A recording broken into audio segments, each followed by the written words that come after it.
All right, good evening, everyone. Come on into the room. Good evening, good evening. Got a couple of folks still joining. I'm going to give people just a minute or two. We'll go ahead and get started.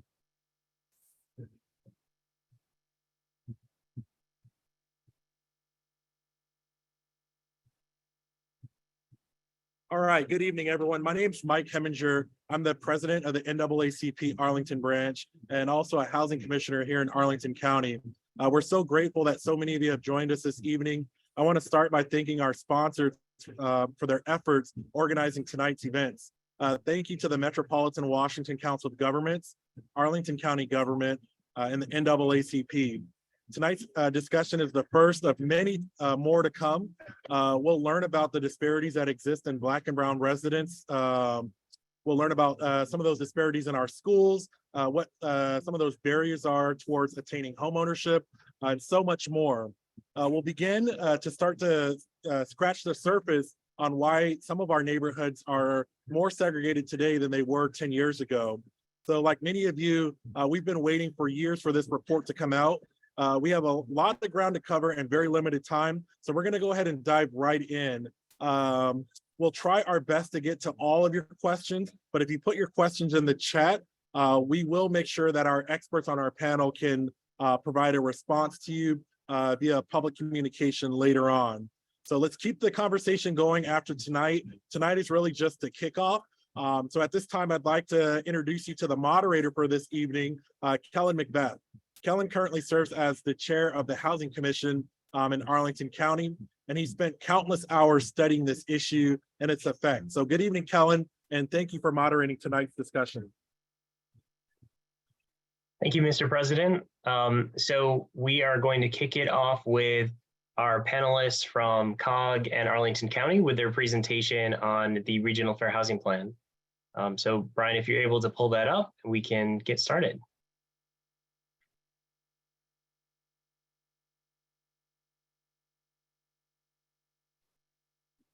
Great. Well, good evening, everyone. My name is Hilary Chapman. I'm with the Metropolitan Washington Council of Governments, and I am thrilled to be here with you this evening. I also want to say special thanks to the NAACP Arlington Branch for hosting this forum and for supporting it throughout through our Community Advisory Committee. And a special thanks. I'm thrilled to be here with my partners from Arlington County Government, as well as our lead consultant, Diane Glauber, who you'll hear from, who's also here with us from the Lawyers Committee for Civil Rights Under Law and is the author of this really significant planning document. So I want to get right to, I'm going to go through some of the basics here real quickly so that we can get to the meat of the matter, which is our draft goals and strategies, which is what we're proposing here to address some of these longstanding issues that we're facing here. But I want to just start with a real quick brief discussion about what the Fair Housing Plan is. It's a document that some of you may know. It typically covers 5 years, and it's designed to develop meaningful actions to overcome historic patterns of segregation, promote fair housing choice, and foster inclusive communities free from discrimination. And then once this plan is fully approved by the local governments and HUD, it will guide local investment decisions of federal funds to achieve the goals outlined in this plan. So I want to just, as a reminder, why fair housing. We can go ahead and skip. We can, we'll go over it. We need to go. That's perfect. Thank you. So, I would just say that why are we doing this? It's not just because HUD suggests that we should. It's important. Fair housing choice connects you to high-performing schools, transit, employment centers, healthy neighborhoods, and diverse communities. Whereas without fair housing choice, we have neighborhoods that are segregated. We have longer commutes, negative impacts on quality of life, on our environment, on our transportation system, exposures to environmental hazards. Like we're hearing a lot about Ohio and Palestine today. So all of these things matter. So we can go to the next slide. So who is doing this plan together? This has been, we have 8 local governments from Northern Virginia, 5 from Northern Virginia, the District of Columbia, Montgomery County, and the city of Gaithersburg, along with our public housing authority partners. HUD, Fair Housing, Office of Fair Housing, Equal Opportunity has been a partner with us, providing technical assistance to the team. We have, you'll see our consultants here, fantastic, best in class, world quality team from the Lawyers Committee, Urban Institute, and Ochoa Urban Collaborative. The Urban Institute was the lead for the data collection, Ochoa Urban Collaborative on the community engagement piece, and Lawyers Committees, and synthesizing all of that and putting it into our plan document. So next slide, please. Also, of course, very important, our Community Advisory Committee members. So a bridge to the people who are most impacted by fair housing choice. And obviously NAACP has been a key partner in that. These groups all represent regionally working organizations, and their role has been to provide input to the local governments as well throughout. So next slide, please. So this plan has been it has been a long journey to get to this point in the process. 25 years ago was the last time the region came together to attempt an effort of this complexity and length. We began the process way actually back in 2017, before the Trump administration paused the affirmatively fair housing rule. There were 3 key parts in the planning process around data collection, community engagement, and plan synthesis and development. We're now in the obviously the public release phase, so we're hoping to get input on what we've proposed, and then we're planning to wrap up by this summer. Next slide, please. So as I said, this has been a multi-year process. The plan is very data driven. There's a lot of information in it. I'm just going to hit a few highlights to just help us frame why the strategies we propose for the region and for Arlington County, where they came from. So this is probably familiar to some of you. You'll see some of the demographic data. It's interesting to note here for Arlington County that relative to the region, it has a much lower percentage of people who are Black or African-American, and a higher percentage of those who are non-Hispanic white. And this is, of course, has shifted since 1990. Next slide, please. Also, another quick snippet of demographic data, Spanish, most prevalently spoken for people with limited English proficiency. But that population of people who speak Spanish as a first language has declined between 2015 and 2019. And the most common residents who are non-US born in Arlington County are from El Salvador. Next slide, please. So just a quick two more, I promise, not too many more slides. On the data side, one thing we want to talk about is sort of if poverty rates through in Arlington County. Here's a sort of the quick definitions here before you look at the actual map itself. So darker areas have higher shares of persons in poverty, and we'll just switch to the next slide.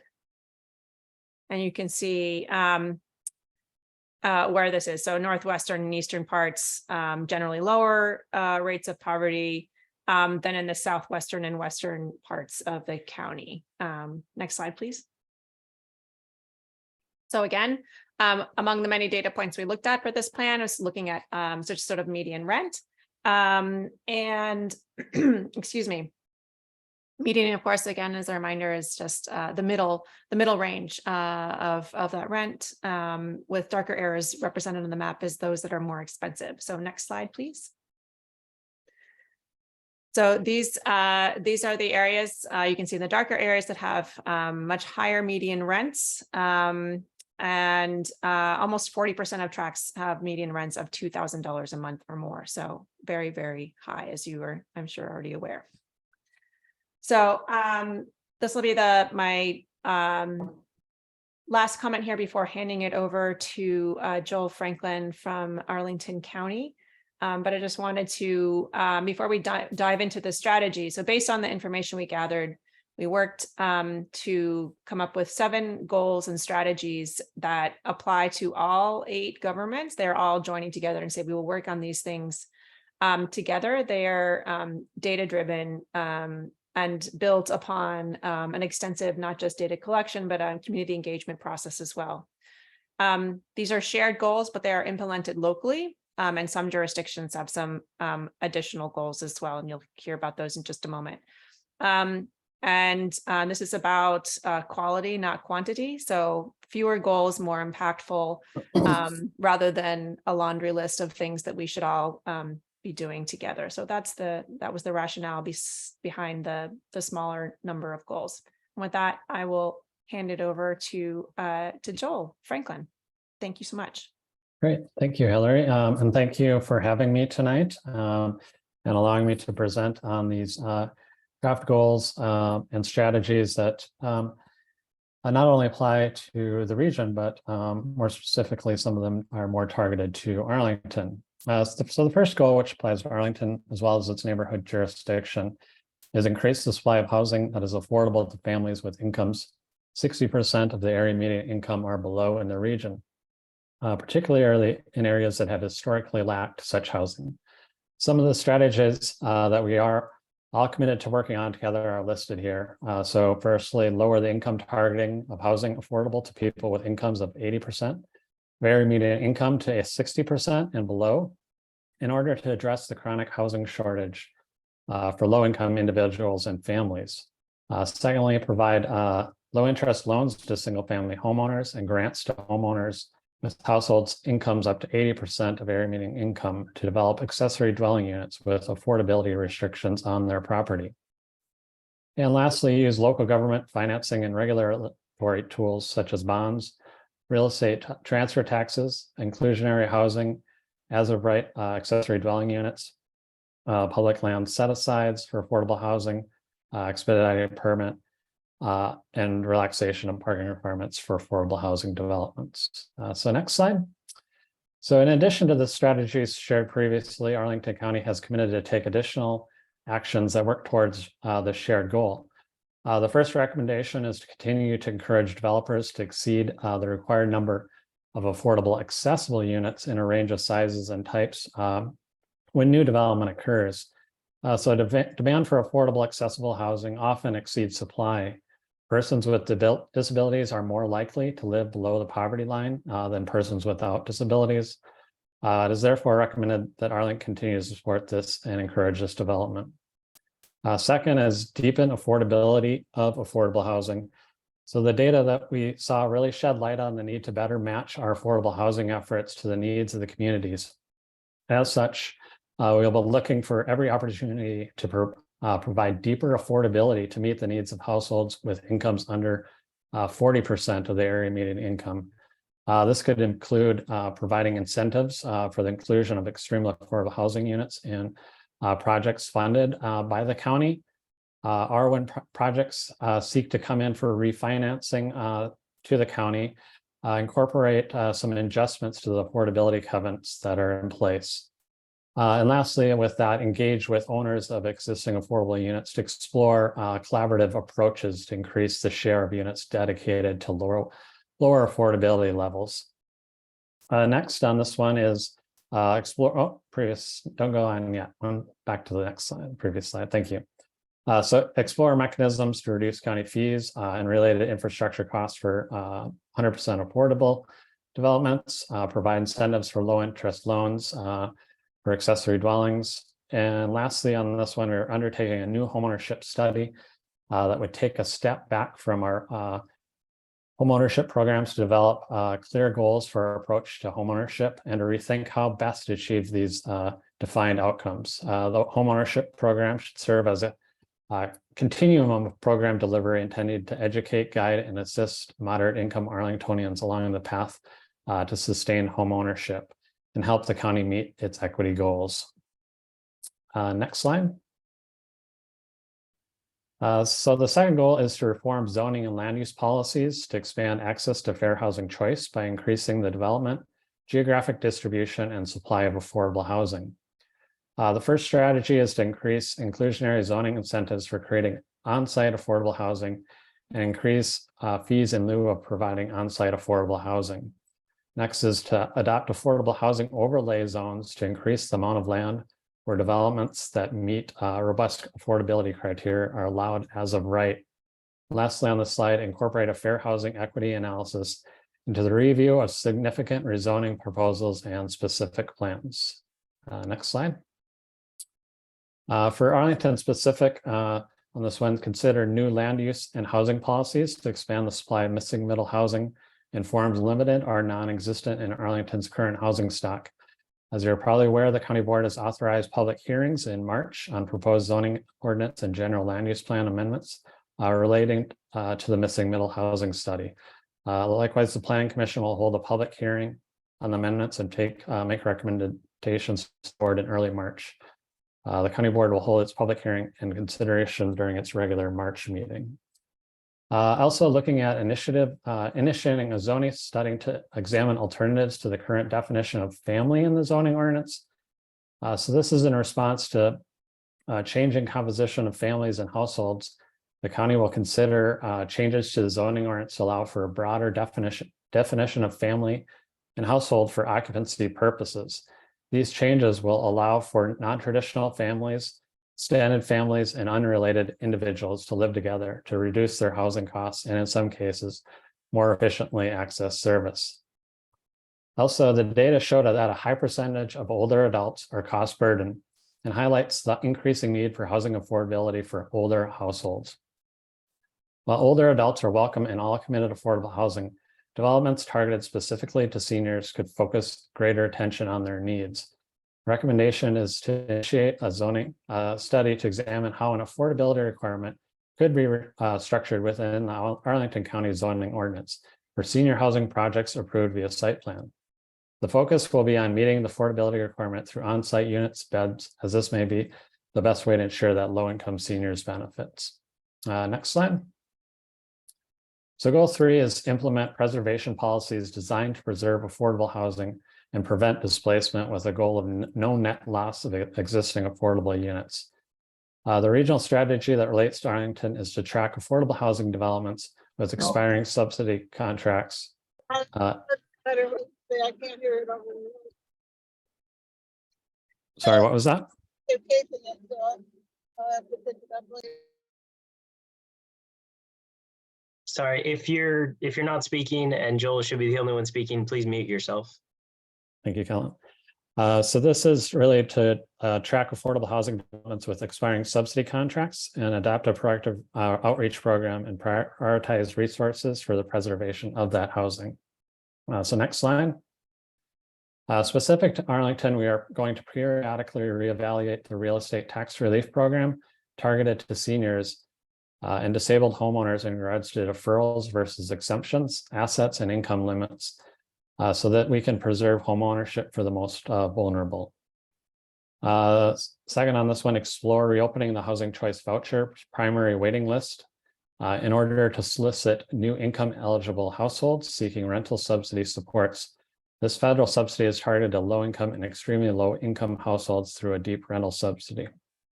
Third, develop a proposal for the review of the housing grant program eligibility and maximum allowable rents.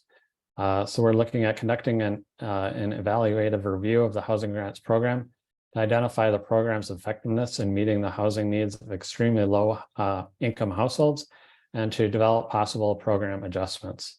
And fourth, consider developing a program to provide financial and technical support to low and moderate income homeowners for small repairs, estate planning, taxes, aging in place, and emergency relief. Next slide. So goal 4 is to increase the number of homeowners in the region and reduce inequities and discriminatory practices that limit homeownership opportunities by members of protected classes.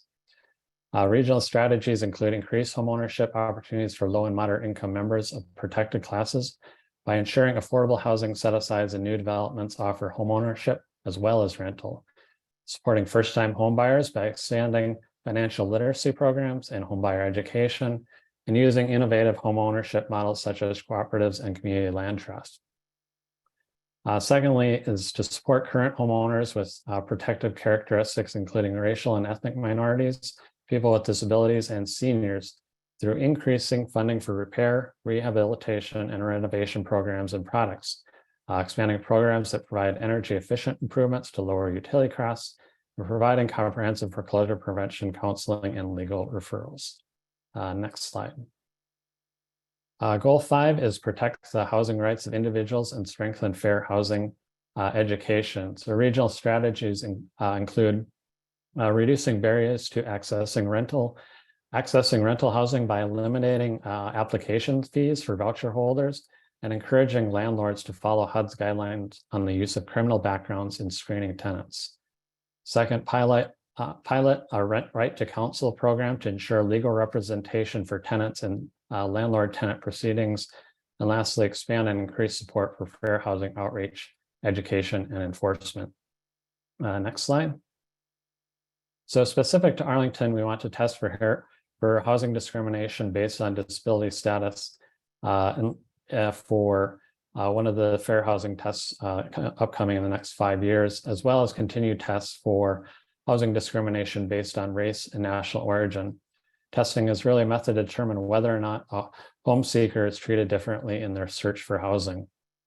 Secondly, provide education and outreach to potential first-time homebuyers about fair housing law, using HUD certified trainers, homebuyer education credit, repair education, and expanding marketing to first generation potential homebuyers to be sure they're aware of programs and funding for which they may be eligible for, including information in commonly spoken languages.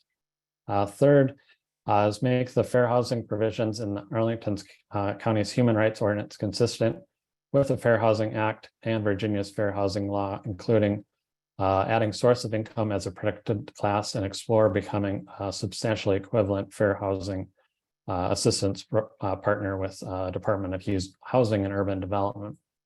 And lastly, reduce language barriers when seeking housing services, ensuring that marketing materials for county-funded programs about available affordable units are available in specific languages based on consumer needs. Increase collaboration with partners to facilitate education of residents in the most prevalent non-English languages. Next slide, please.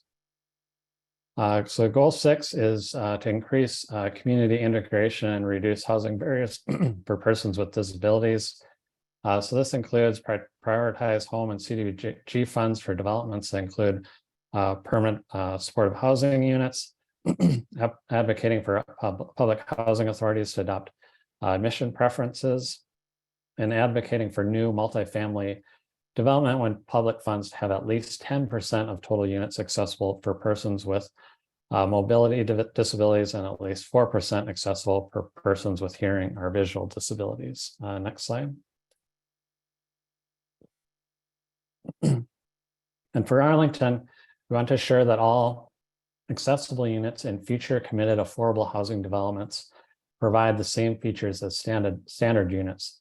Accessible units should not be qualitatively different from standard units in the same building. Any in-unit amenity provided to tenants, such as in-unit laundry, shall be provided in accessible units, and these amenities shall also comply with accessibility standards. Secondly, develop a rental accessibility modification program and identify funding to provide technical assistance and grants to assist low and moderate income renters with physical or sensory disabilities to complete accessible modifications in their home. And last, explore the possibility of entering into a memorandum of agreement with the state's Department of Behavioral Health and Developmental Services to administer the state rental assistance program in Arlington. This program is designed to provide rental assistance to single-person families with developmental disabilities, so they have the means to lease private market rental housing that meets their needs. Accessing the state resource will help reduce costs to local programs. Next slide. So goal 7 is expand access and affordability of public transportation for members of the protected classes. Strategies include providing free bus transportation to low-income households and to study and make recommendations to improve and expand bus routes across borders to ensure that members of the protected class can access job and employment centers. Next slide, please. And an initial Arlington goal is to increase effectiveness of existing programs to further fair housing.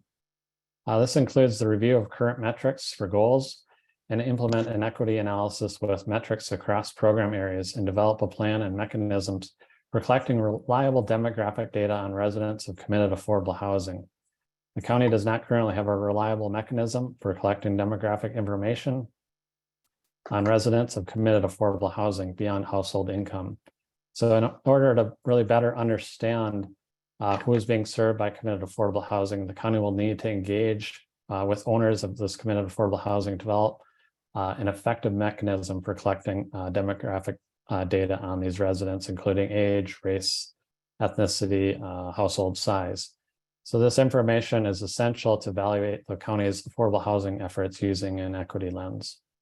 And finally, existing affordable housing investment fund policy does affirmly further fair housing choice by having the goal of not further concentrating low and moderate income households. The current funding criteria for investment includes a geographic distribution category. However, given Arlington's low poverty rate, there are no racially or ethnically concentrated areas of poverty as defined by HUD, but we could potentially overlook areas in need.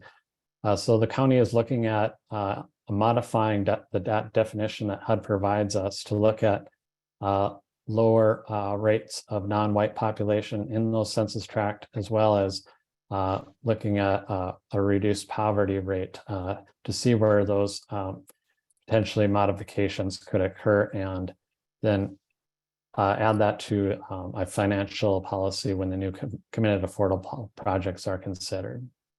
So that ends the draft goals and strategies, and then we'll turn it back over to Hilary to close out the presentation. Thank you. Thanks, Joel. It's an impressive list of goals and strategies that Arlington is proposing to take on. And I just wanted to leave you with a couple of key points before we can get to our discussion. I'm also hearing a fair amount of background noise. So yes, thank you if you could mute yourself. So I just wanted to say a couple really quick things. One, this is a plan with not just an impact and relevance for Arlington County, but is relevant to all of Metropolitan Washington the region and has and to the nation. This is as we evolve, the decisions that are made here will ripple out and can inform other parts of the country which are considering regional collaborations. And more importantly, too, this coordinated regional action is not just designed to sort of make us all feel better by working together. It's designed to improve local outcomes, right? This is very challenging. No one jurisdiction can solve this problem on their own, but working together collaboratively, hopefully we can deepen the impact of our plans. And then last, of course, we would really appreciate your help in sharing the opportunity to weigh in and provide your input on our proposed actions. And there's a website here below you. Go to the next slide. And in terms of next steps, what's coming up, obviously we have our public comment period, which is open through the end of March. There's another opportunity to weigh in Arlington County on March 8th at the Arlington Arlington Tenant Landlord Commission, which I believe is at 7 p.m. After the public comment period ends, we'll revise those plans. And then they will go through a legislative and administrative approval process.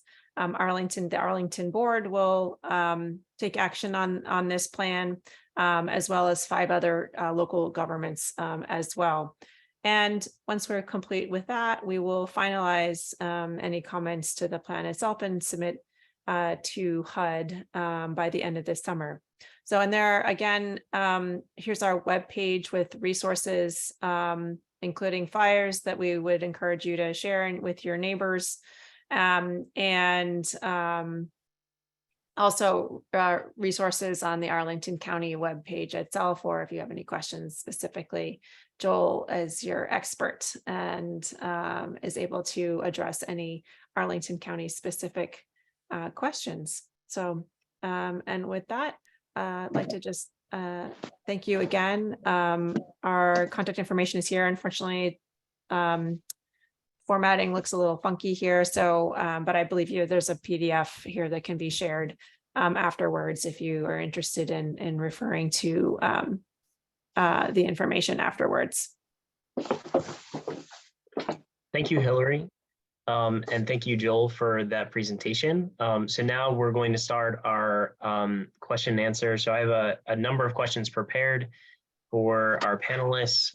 So if we could bring Joel up here and Diane as well, at least to spotlight them, that would be great. There's Joel. So I do also want to thank, besides just being here tonight and speaking with the NAACP, all the hard work that went into this. This is, as Hilary said, multi-year effort, and appreciate on the Arlington County side as well the willingness to accept feedback, especially when it was quite critical from the NAACP and from other groups over the last few years about how to make our fair housing plan and goals better. And it's been really rewarding to be part of the community advisory process and the advocacy efforts around the development of this plan and see things that were brought up in those meetings and discussions, focus groups, and interviews make it into the draft plan that we have before us today. So I'm very appreciative of all the work of the consultants, of the Metropolitan Washington Council of Governments, of Arlington County staff, and all those involved in this effort. So I wanted to start off with a question that didn't really come up in the presentation, but a question about schools. So in the Regional Fair Housing Report, it states that there's significant gaps in access to high-performing schools. So this is based on state reading and math exams among Black and Hispanic students and their peers. What will the county do to address these disparities in access, and how will it work with Arlington Public Schools to ensure Black and Hispanic students have the same access to a quality education as their white and Asian peers? Great, thanks for that question, Colin. So Arlington County and Arlington Public Schools staff have collaborated in the Regional Government Alliance on Race and Equity Training Program and continue to work together to ensure that a racial equity lens is used in all of our work. So both agencies have developed robust data dashboards to track information in a variety of areas, from student outcomes to neighborhood demographics, and will really use this information to inform policy setting. We do know that stable housing is a key component, a determinant in school success. In addition to actual neighborhood or school attendant, so the county's support of affordable housing, both through the development of units and rent subsidies, is one way to reduce disparities in academic achievement. So Arlington Public Schools may be working to address disparities between schools, but a lot of school access has to do with one's home address. And we know that, artificial barriers were put in place in terms of who can live where with the advent of the, zoning regulations that were adopted in Arlington some 90 years ago. So staff will really need to continue to look at this issue far beyond the ongoing missing middle discussion. Thank you, Joel.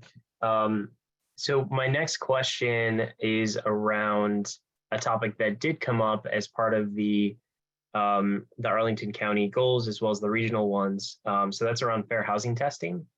So Arlington has not conducted fair housing testing since 2019.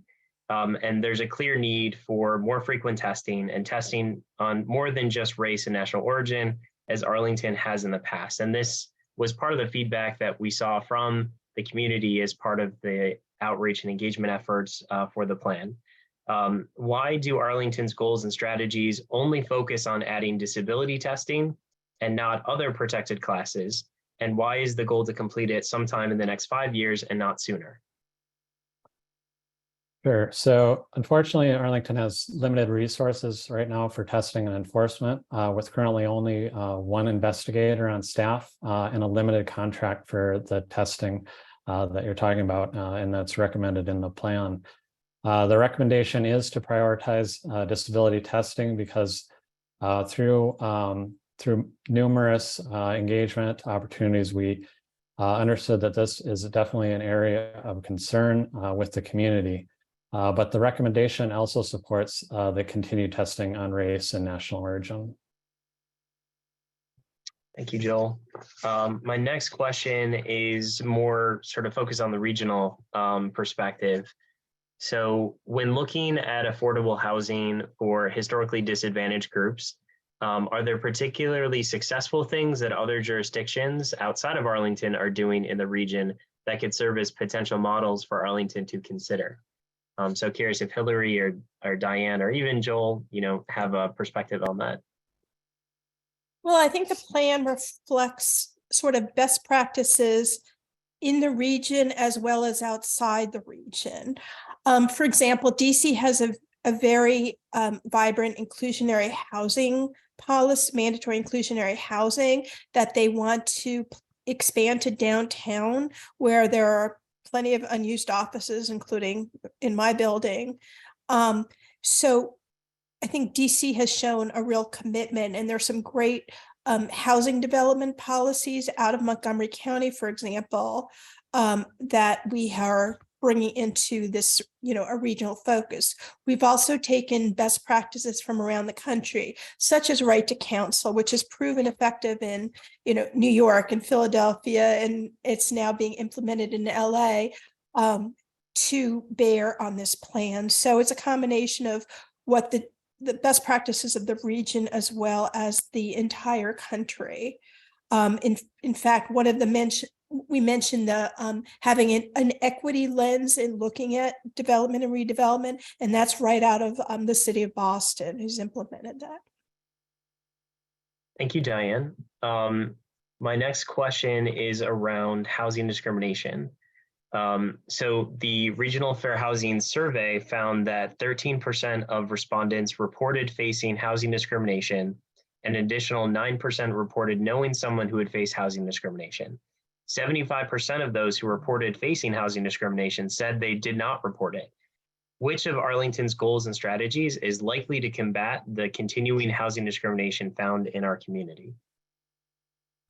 Sure. So Yeah, I just want to make, you're specific to the Arlington goals versus the regional goals. Okay. Yes. I mean, if there's something in the regional goals too that addresses that, but basically the question is, what is Arlington going to do to address that? That's the main thrust of the question. Sure, I can start, and if Diane has anything to add, she can jump in. So as the recommendations include a lot of education. So Arlington continues to educate residents and landlords on their rights and responsibilities through outreach. This includes workshops and materials.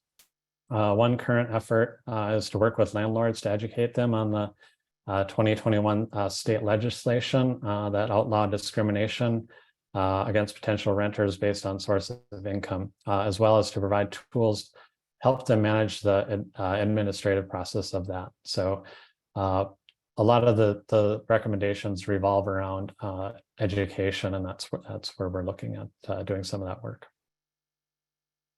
And just to add, I would say every goal we developed as part of the regional plan is designed to reduce segregation and increase integration.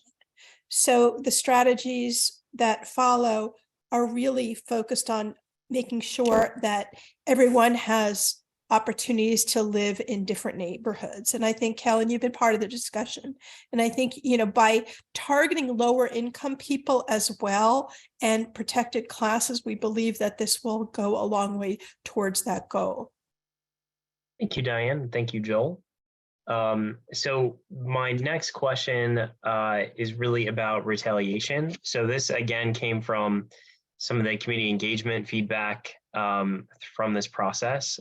So the regional fair housing focus groups with Spanish-speaking residents revealed, and I quote, "fear of reprisal as a major issue in reporting housing discrimination or substandard housing conditions." And this is also something that the NAACP, the Housing Commission, and I think the Tenant Landlord Commission have heard from residents, that they're afraid of retaliation, and that hampers their ability to report issues or negative conditions that they're facing. So what can Arlington do to ensure that retaliation against tenants does not occur in our community and residents are not too afraid to speak out about fair housing violations or poor living conditions? Sure, I can start, and if Diane has anything to add from the regional perspective. So the county obviously takes reports of retaliation very seriously, and there are several avenues to report on those fair housing violations or poor living conditions. So depending on the issue, this may include court enforcement, the county's Human Rights Office, the State Fair Housing Office, or the Department of Housing and Urban Development. So it's really critical that we continue to educate tenants and landlords on these avenues through workshops, and are focusing intensely on this issue through the recently 2022 CAF strategies, or Community Affordable Strategy recommendations, that really are including some recommendations on more systematic changes to county collaboration and coordination. So for example, county departments involved in housing issues are meeting quarterly to discuss specific issues, as well as ways to better coordinate and ensure that constituent issues are addressed holistically. And I would add, we really see retaliation when it comes to code enforcement. And many jurisdictions don't do code enforcement regularly, yet they rely on tenants to report code violations, which really can be problematic. So having regular inspections can help ameliorate some of the retaliation we've seen around the country. Thank you, Diane. It looks like Jennifer Daniels, also with Arlington County, has a response to that. Can you hear me?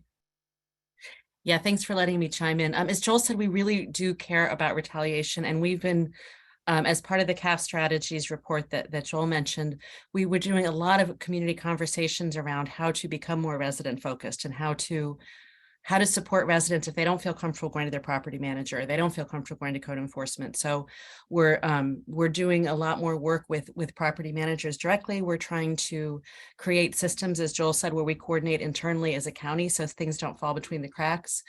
We do have a line that people can call directly. It's our Housing Information Center, where we have bilingual staff who can provide information on potential resources, make potential referrals, whether it's a code enforcement issue or a human rights issue, or if people are looking for a subsidy or whatever, so we can help refer to that. And so we're really working on having staff who staff those lines, have customer service training, making sure that we can really help people to feel comfortable to reach out to us, because what we're hearing and we understand is that sometimes people might not feel comfortable reaching out to their government agency. So we're trying to, in as many ways as possible, give people those avenues to reach out. Thank you, Jennifer. And I have one more question before we open it up to the attendees for broader Q&A. And so this one is, again, sort of a regional focus question. So I know, we heard at the beginning from President Heminger that the segregation within the whole region has increased from 2010 to the present. So that's something that I find very concerning, but I'm curious from your all perspective, what are the regional fair housing trends that you found most discouraging, and what trends did you find more reason to be hopeful from this effort?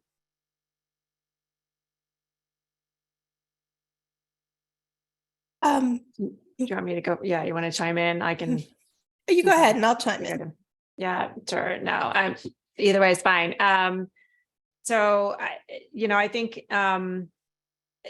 this is just my own personal perspective. I think what's the other thing that's discouraging is just simply how persistent and challenging it is to continue to see these trends and be able to bend the needle to reverse historic patterns of segregation. So I would say that's not necessarily a new trend, but it's a thing that I find that worries me, it concerns me, I guess, the most. But I think there are reasons to be hopeful. And this is, I think, for me, this collaboration with these 8 local governments is number one in terms of having a reason to be hopeful that these governments are really working together in a new and very meaningful way. It gives me a lot of hope. There's also HUD has just recently issued a new affirmatively furthering fair housing rule, and I think that's another reason to be hopeful and another opportunity for folks to weigh in and share what the future of furthering fair housing looks like. That's my 2 cents. Diane probably has, but more. Well, no, I agree with you. And I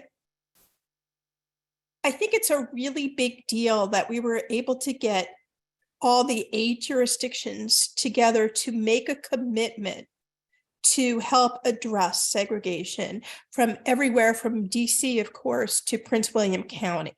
So I'm hopeful and that collectively we can begin to address these issues that have been very long standing. This is nothing new, but I feel like there's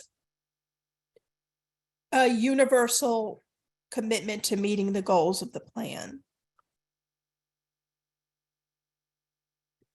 Thank you, Diane. Joel or Jennifer, anything that you wanted to add to that? Nothing here. No. Okay, thank you. So now we're going to open up questions for audience members. I know we have some in the chat, and I'll start with those. Everyone is welcome to add questions to the chat that I can read to our panelists. But you're also welcome to raise your hand and I can call on you to ask your own question if you would like. So I guess we'll start with a question from Dan Creedon, who I think he reposted his question from earlier. This is kind of a long one, but the Regional Fair Housing Plan is about local governments taking meaningful actions to overcome historic patterns of segregation, promote fair housing choice, and foster inclusive communities that are free from discrimination. Slide 17 includes a goal specific to Arlington to use the missing middle housing study to consider new land use and housing policies to expand the supply of and types of housing in forms that are limited or non-existent in Arlington's current housing stock. But the plan, especially without 7 and 8-plex units, is not attainable for low, moderate, or even middle income residents. Updated analysis of what it would cost to buy a $670,000 unit in a sixplex shows that a household income of $174,000 is needed. That is upper income. So this does not seem to be a meaningful action to achieve fair housing. Shouldn't Arlington be focused on low, moderate, and middle income residents? So yeah, I can start with that. And we also have Richard Tucker here from our Housing Arlington lead, if he has anything else to add. But yes, we are very focused on low and moderate income housing. We have a affordable housing and investment fund that we loan out to nonprofit developers to develop low-income housing, and that's one way. And then through the Housing Arlington initiative, the county is looking for different innovative ways to address the county's housing shortage and the need for more affordable housing. And if Richard, you want to add some of those initiatives that we're looking at? Well, I want to come back to the missing middle study. I want to just clarify that the missing middle study is what was initiated as an exploration of what could be achieved by expanding housing options or the types of housing that could be built in what had been our traditional single family neighborhoods.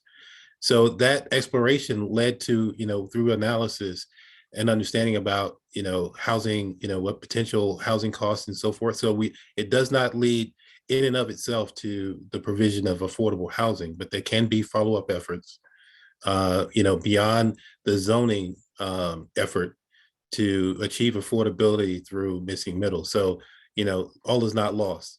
That so that process is going to play out. Hopefully next month the board will take some action and we'll understand better what housing options will be available in Arlington, but there can be some follow-on beyond that.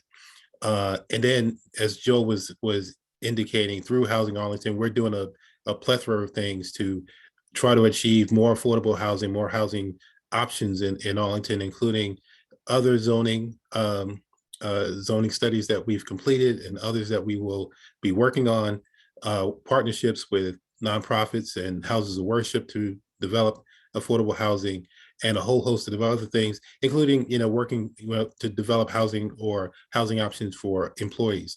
So there's a lot of things that we're working on. Missing middle is not the solution to all things, but it's an important thing that we're working on, and hopefully we'll get that achieved in the near future. Thank you, Richard. Jennifer, you had a response as well. I do. I just wanted to chime in that a fun fact about fair housing is a protected class is actually not related to income. So when you're looking at fair housing from the sort of legal standpoint, you're looking at people not being discriminated against or not having housing issues based on race, national origin, color, marital status, sex, gender identity, religion, age, disability, sexual orientation, familial status. And then there's some other ones that the state has added. So while it's important to, am I on mute now? So, I mean, while obviously a lot of the work we do, income becomes sort of a proxy for a lot of those characteristics, that really has not been the focus of the Fair Housing Plan. We really are looking at how those protected classes are impacted in ways that we can help support them. Thank you, Jennifer. I think a sort of a good example of that too is in the plan where they talk about I think appraisal bias as well as lender discrimination. So there's wealthy people of color who get discriminated against when selling or trying to purchase a home because of discrimination in the housing industrial complex, essentially. And that's just as important to make sure that wealthy people are not being discriminated against based on the color of their skin or their race or ethnic identity. So yeah, I think that's an important point to keep in mind as well. So the next question, I think I saw one from Kathleen McSweeney. Under the category of no net loss of existing affordable units, what are the tools the county has or is exploring to ensure that older expiring CAFs, such as those at historic Ballston Park on North Glebe, are not raised for luxury apartment redevelopment? I mean, I think our biggest tool for preservation has been and continues to be our Affordable Housing Investment Fund. And our perfect example of that is our recent acquisition of the Barcroft Apartments along Columbia Pike. And I can also turn it over to Richard Tucker if there's any additional Housing Arlington initiatives that are going on to help preserve some of the affordable housing. No, I think you covered it, and Jennifer Daniels in the chat did respond, and we do monitor the affordability periods on projects. So Barcroft Apartments is a good example of us coming in at the nick of time to ensure and extend affordability on a site when property is up for sale. So and in most cases, those committed affordable units are in many cases are owned by our nonprofit partners whose mission is to provide affordable housing. So they are actively working with us as those properties, as the affordability period is coming to an end, to extend that beyond that point. So there are some occasions where there are private developments where we do have to actually work with the property owner, but most of the time with our nonprofit partners, we're working hand in hand to extend that affordability period anyway. Thank you very much. So next question I see is from Mark Nadell. And Mark said, if the county does not have sufficient funding to meet all of the goals indicated, is anyone trying to attach a ballpark price to each one and determine priorities on which ones to attempt first? So in the plan, we did include a kind of a strategy of working through these, at least a timeline. And so that's kind of our first initial stab at attacking these goals and strategies. And I think, a lot of them are actually underway. This plan has taken a number of years, and we haven't necessarily waited for the plan to be finished to start on some of these efforts. So for example, the home ownership study, looking at that has already been underway. Obviously, the missing middle housing study is underway. So there's a number of recommendations that have been in here that we're working on. But we do know that affordable housing development is costly, and so we are also proposing to take a look at additional funding strategies that could be out there. So we're looking at a report on potential financial tools to help with that, besides just using the AF funding costs.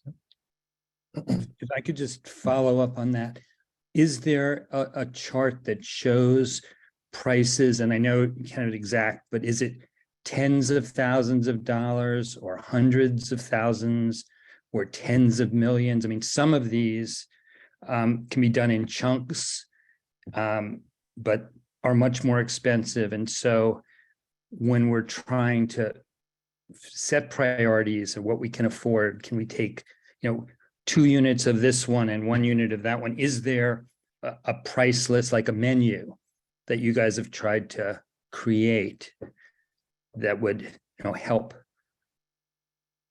As far as tackling the goals and strategies, we have not. I mean, it's some of them are, it's a staffing allocation. So some of it is, bringing up some staff time to work on some of these, like the education, enforcement. And some of them, for example, creating more committed affordable units. Some of our CAF projects cost between, $85,000 to $112,000 per unit. So, we factor that into, what the need is, and try and kind of estimate that out to, try and figure out what, what we can reasonably achieve. So I don't know if anybody else on county staff has anything to add to that.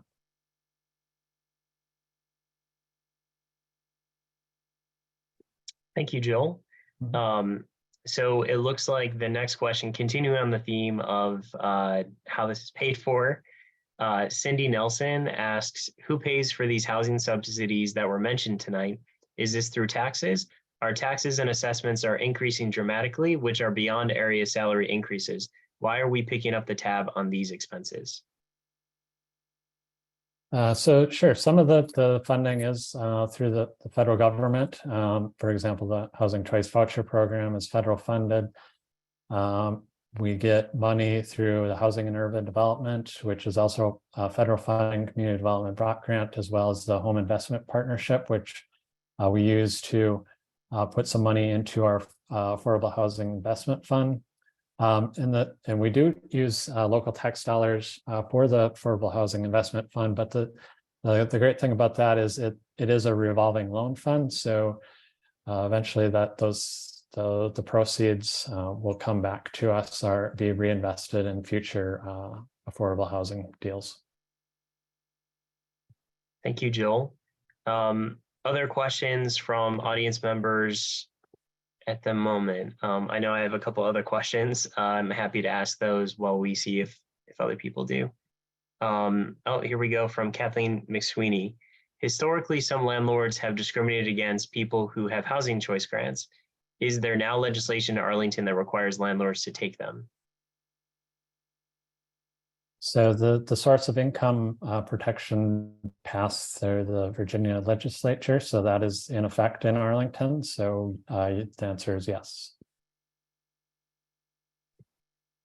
And Joel, I know and it was mentioned in the goals, but the county is also working on revising their human rights ordinance to match and sync with the state law, so that Arlington enforcement of fair housing law also includes a source of income or source of funds, which would mean that the county would actively enforce that as well, instead of just the state. We have a question from ECNV. Go ahead. And you are on mute. Okay, I was unmuting, I'm sorry. This is Doris Ray and from Independent Center of Northern Virginia and a member of the Disability Advisory Commission. And I am wondering about two complications that may arise in being able to reach some of the goals with regard to increasing the stock of accessible housing, which is keeping people with disabilities in nursing homes and not allowing them to exercise their ADA right under the Olmstead decision of the United States Supreme Court to live in the most integrated setting. So two things about that. One, we've learned that the state building code officials, enforcement officials do not enforce the Fair Housing Act. Is there something through this, the process of consolidated planning and related to this fair housing plan that will or could be implemented to ensure that state building code officials in our state and the tri-state area will enforce the Fair Housing Act accessibility standards and increase the number, the percentage of fully accessible units. And the second thing is that although I know you're going to put an emphasis on disability discrimination, which we applaud in terms of investigations and testing and spending money for that, will it include testing to ensure that the Fair Housing Act amendments, accessibility standards, and the building code standard for fully accessible type A units are met by developers and builders? Because if not, then we won't have accessible units. And the last thing is, usually the only place, one of the places that you can find affordable accessible units are in federally assisted properties and that have to comply with Section 504. But many of those properties and the senior developments use project-based vouchers. Should there not be a solution to the problem of if somebody is in a project-based unit and an accessible unit that with a developer that or a property manager that's using that will accept Section 8 vouchers, shouldn't there be a policy to transfer that project-based voucher to a tenant-based voucher to rectify the problem of people not being able to move once they move into a project that's into a development that's project-based?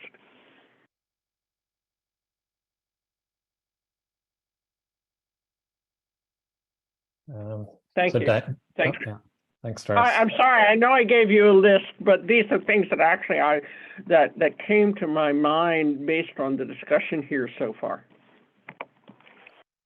So I can at least talk to the type A units. Talking with the chief building official here in Arlington, they do monitor for that, and their staff is trained to look for that.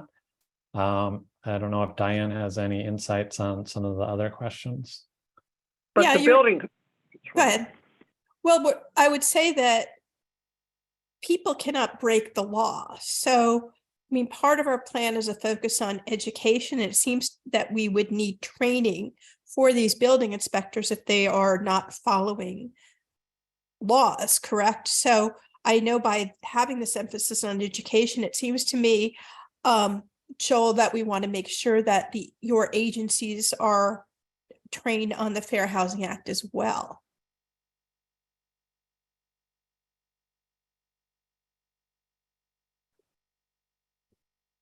I know Doris had a number of questions in there. Was there any other response to that, or? I mean, I think we are looking at the Olmsted Act. That is one of our recommendations to have that state rental assistance program be adopted in Arlington through the Housing Choice Voucher Program. So that's something that's currently in the recommendations. To be able to transfer a project, leave a project-based unit and automatically have to go on a waiting list for years for, you're stuck in the project-based unit because you can't get a tenant-based voucher. Yeah, and I think that's, sorry, Doris, go ahead. Yeah, so I think, it's really exploring what that state rental assistance program will do for Arlington. And I think that's part of the discussion that they need to have. And I think they will involve you, Doris, in part of that discussion. This might apply to other protected classes. I'm just not sure. Thank you, Doris. It looks like Mike Heminger. Oh, sorry, no. He's in the waiting room, and I confused that with someone raising their hand. Actually, I had a question that I wanted to ask. So one of Arlington's goals and strategies is to explore mechanisms to reduce county fees and costs for 100% affordable housing development. So this is something I know in the Housing Commission, we hear a lot about how long these site plan and development processes take, and that drives up a lot of costs. And there's a lot of hoops that the affordable housing developers have to jump through in order to get these units, ready for low-income residents to move into. So can you tell us more about this goal and what the county,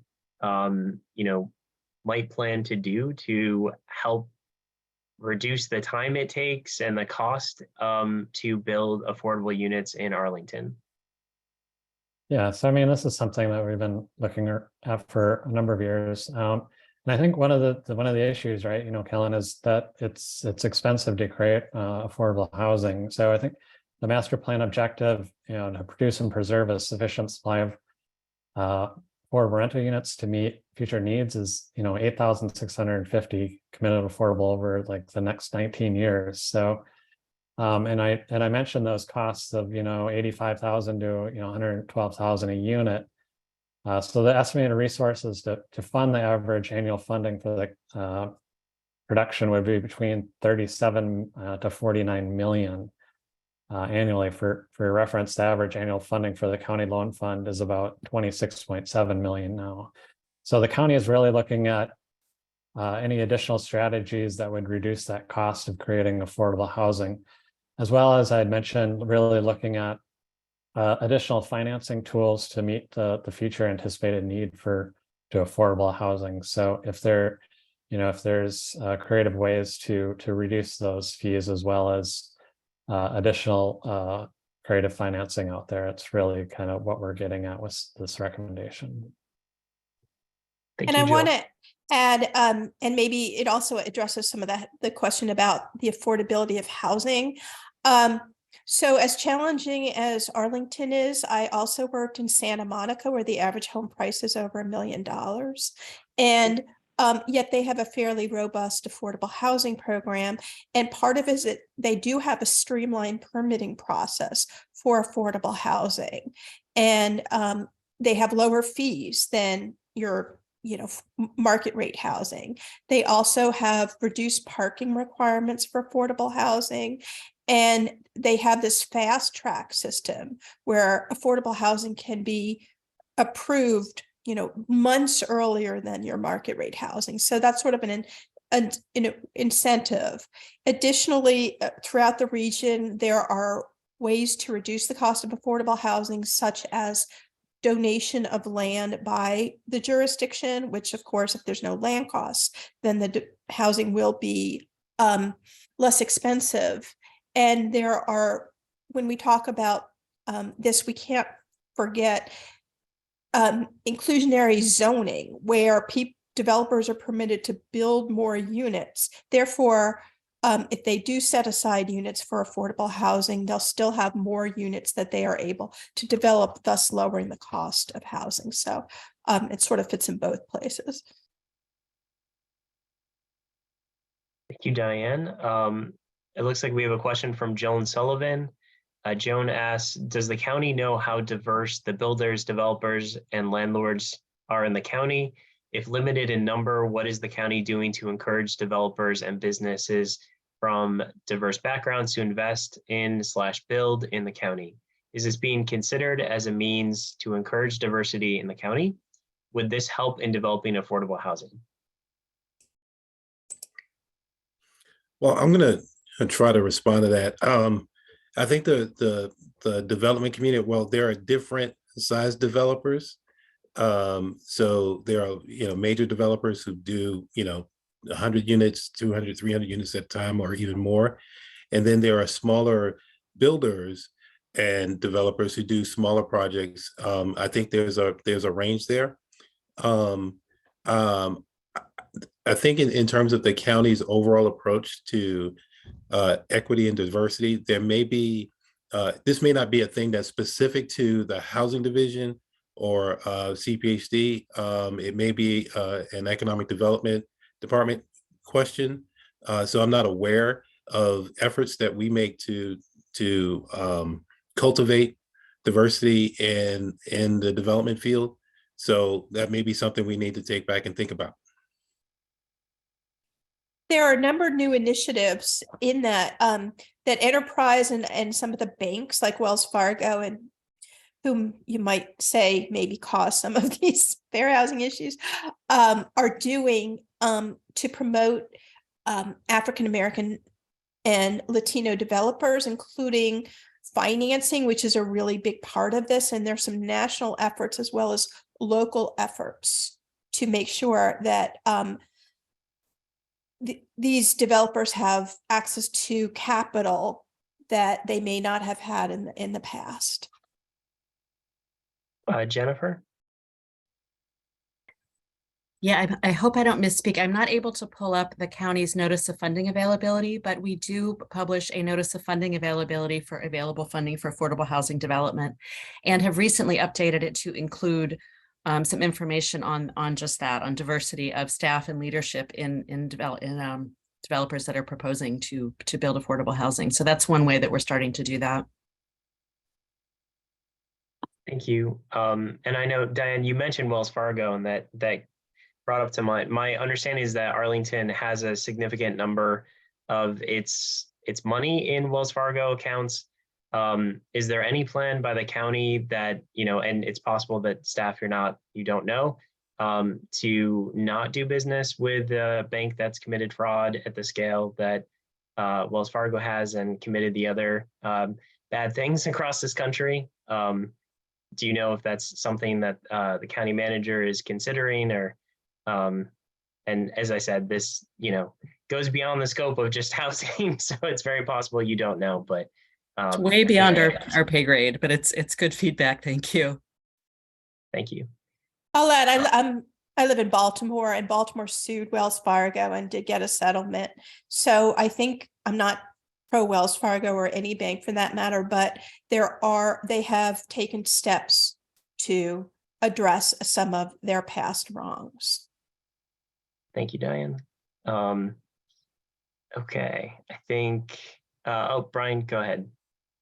Yeah, thank you. Just had a quick question about the role that Richmond can play in helping stimulate development in the Northern Virginia area and DC, as well as Baltimore, Maryland. I know the focus of the study was specifically on how the Maryland, DC, and Virginia area could cooperate, but I'd like to know if there's any way for Richmond specifically to help, at least on the Virginia end, ameliorate some of the issues we've been seeing that you've identified in your study.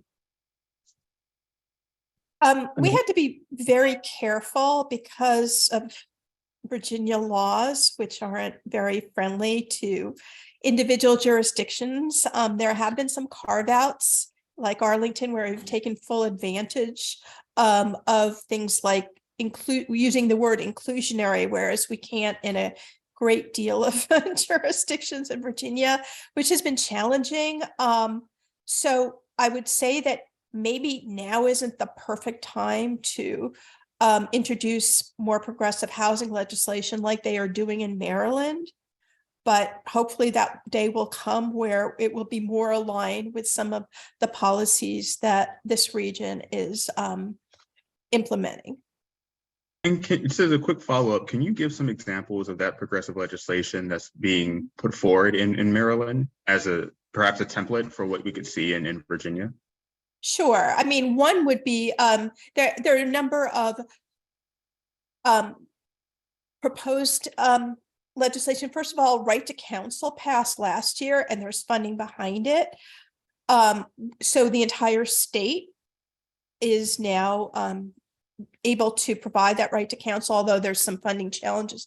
At the moment, there is just cause eviction that's being introduced, which means that tenants can only be evicted for very specific reasons. They have to be offered new leases based on, except for this, certain conditions. So it allows tenants to remain in their homes. And there's also that we're arguing about terminology of rent stabilization versus rent control, but there will be some rent stabilization legislation introduced, and that will help cap the percentage that rent can be increased each year for tenants.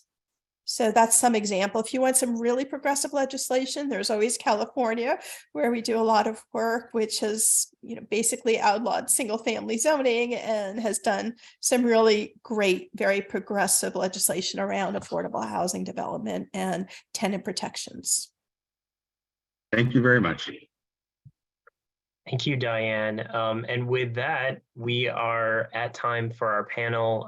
And I do want to thank Hilary, Diane, Joel, and Jennifer for being with us tonight. And Jennifer for addressing a lot of the questions in the comments with information that's helpful. I know Brian is going to close us out with information about how you all can provide public comment on the draft regional fair housing plan, as well as next steps for the NAACP. Brian? Yep. All right, thank you so much. And let's have a virtual round of applause for our excellent panel, all the work they've done with this. It's been a long time coming, but this has been so informative for myself, and I hope all of you in learning more about what initiatives the region can take to advance fair housing and affordability.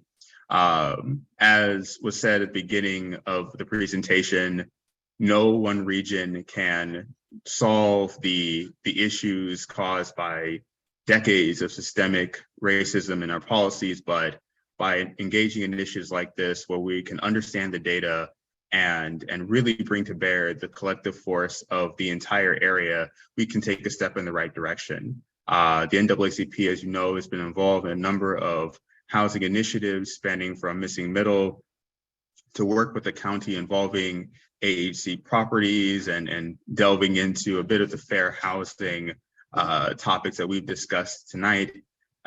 If you'd like to learn more, I'm going to link in the chat both information from the county regarding fair housing, as well as an embedded link to take a survey that will be extremely helpful so that COG can get the data they need moving forward for their project. So I've just linked that now. And additionally, there is a poll that I'd like for you all, if you have time to take here, that I'm bringing up now.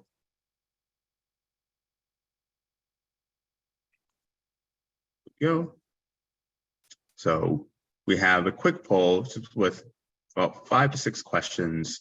If you'd be willing to submit your answers, we'll close it in about 30 seconds.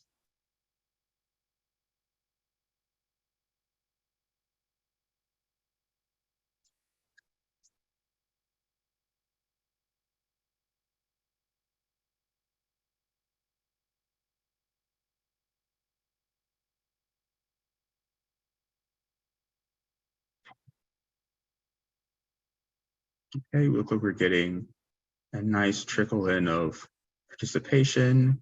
We're at nearly 100% participated. So give it a few more seconds for those who'd like to submit a response.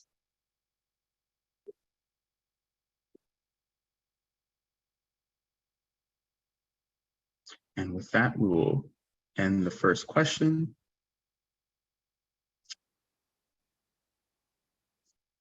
To our next question. And we'll do the same, give about a minute to submit your feedback.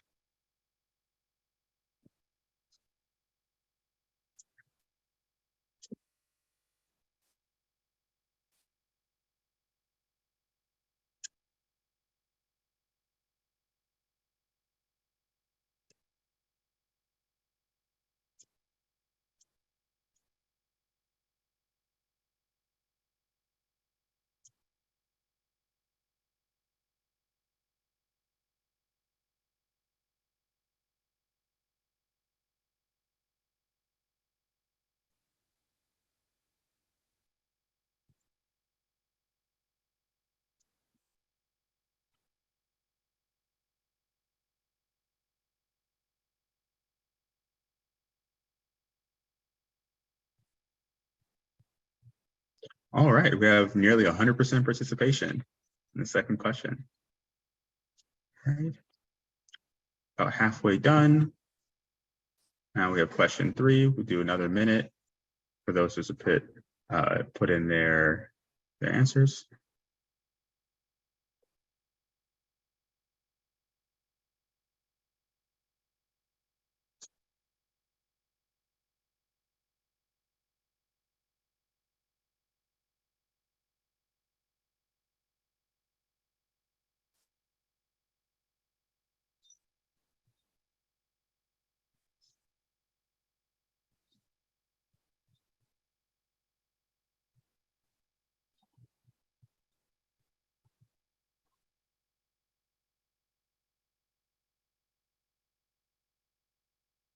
Okay.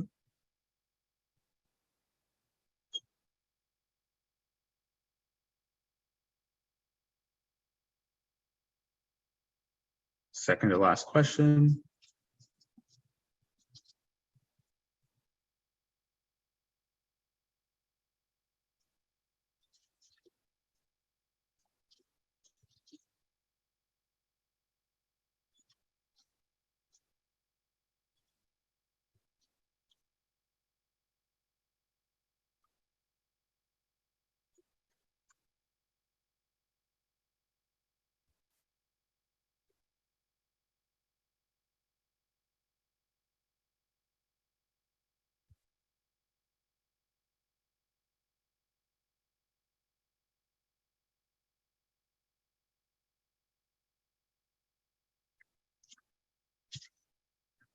Okay, and here's the final question.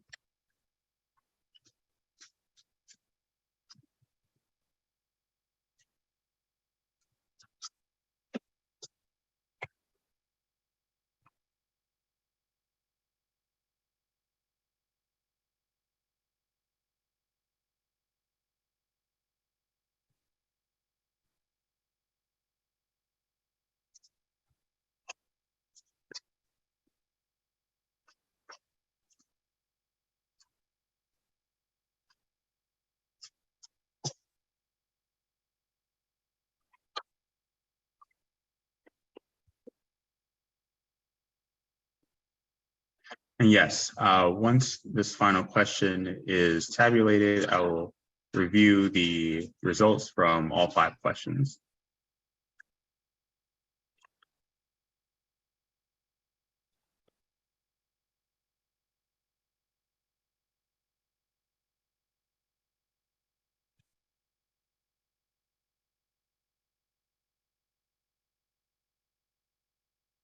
Okay, so that makes all of them.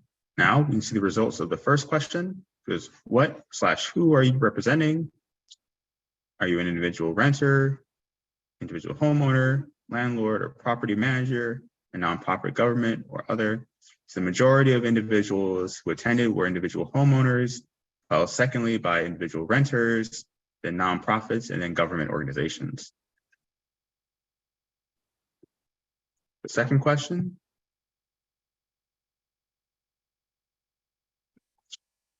Answer was, what does fair housing or housing equity mean to you? This had the highest participation rate amongst all the questions. The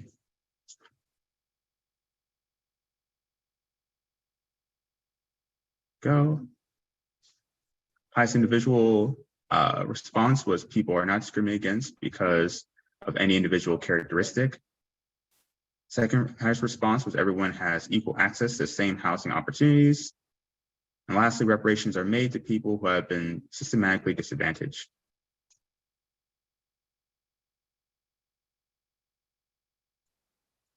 To the third question, we have, do you think the overall goals of this plan will help to further fair housing or housing equity in the region? Majority of 87% respondents said yes.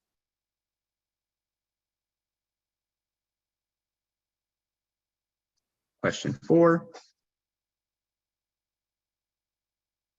We have, do you think the local goals will help to further fair housing and housing equity?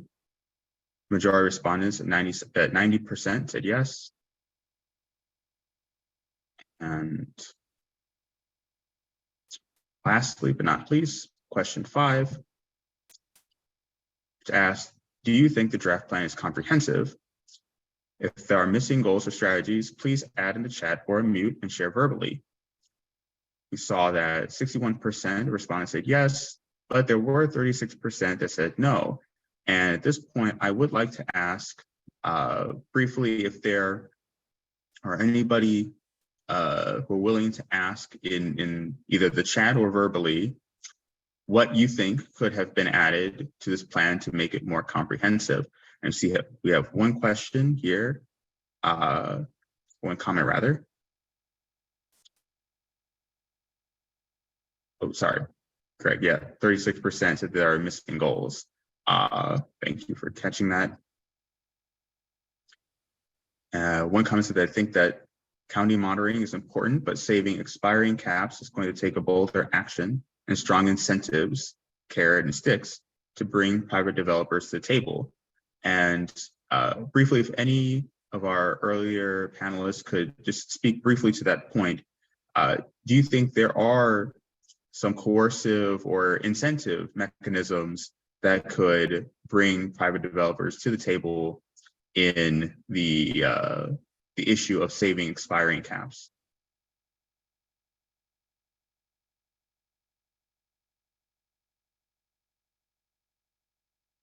Sure, I can jump in. I think, you know, the beauty of that is that we are already a partner with these committed affordable units. They are nonprofit partners, so they're, as Richard had mentioned earlier, their goal really is to preserve these as affordable. So they are going to continue to work with us to continue to have them be affordable.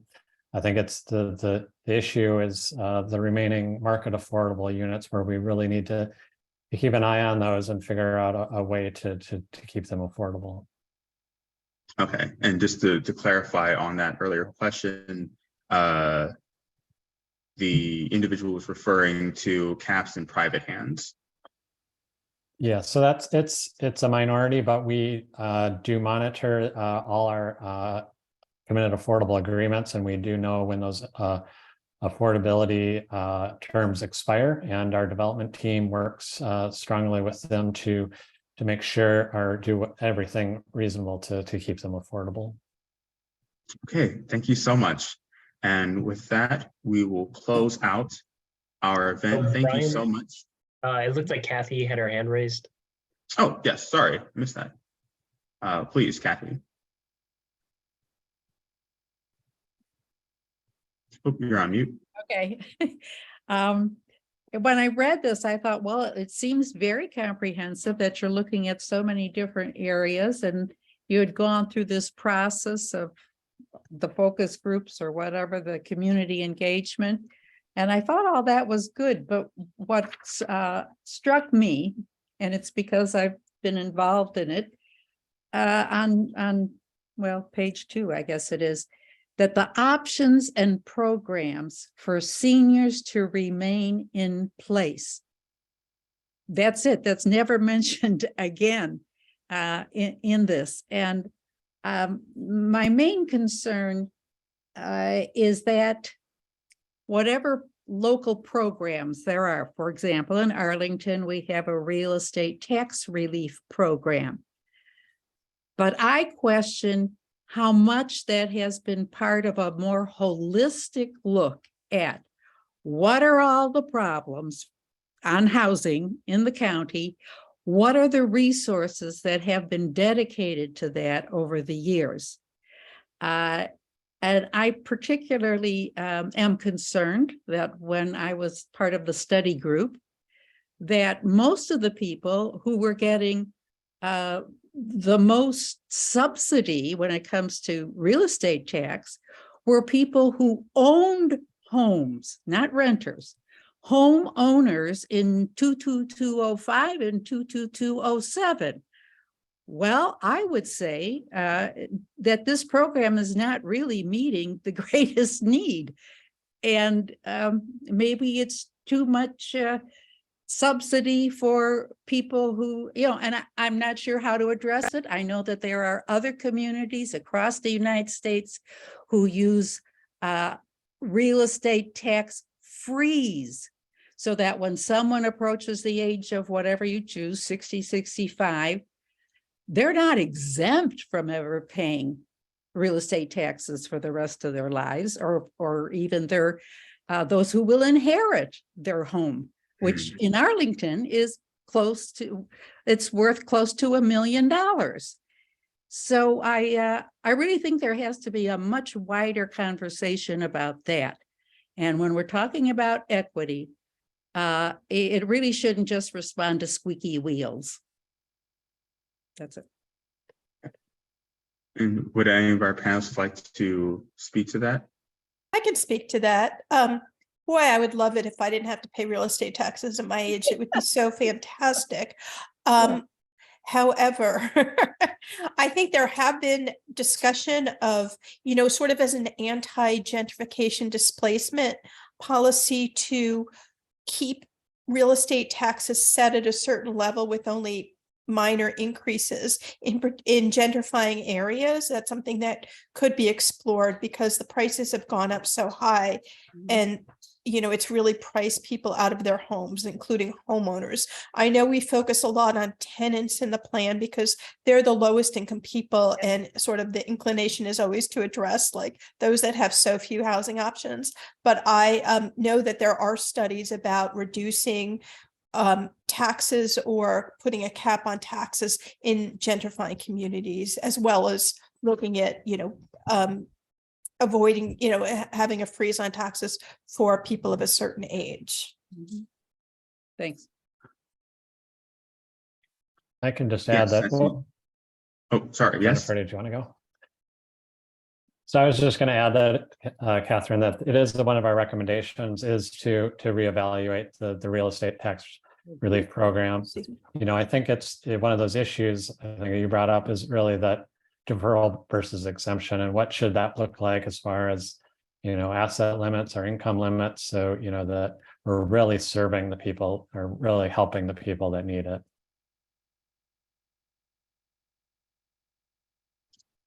All right. Well, thank you all so much for coming. And again, thank you to our wonderful panel for being able to share all of this knowledge and be able to go through a lot of the highlights of their plan and help explain it to the public. I know that I greatly benefited from it. So I appreciate all the work you've done, and we hope that you will be able to participate in the survey that was linked in the chat. It really is important in providing feedback, and we hope that you will continue in this conversation and be a part of the process so we can obtain both fair housing and affordable housing, not just in Northern Virginia, but across our Commonwealth. Thank you. Have a good night. Thank you. Thank you. Thank you. Have a good evening. Bye. Thank you. Good night. Good night.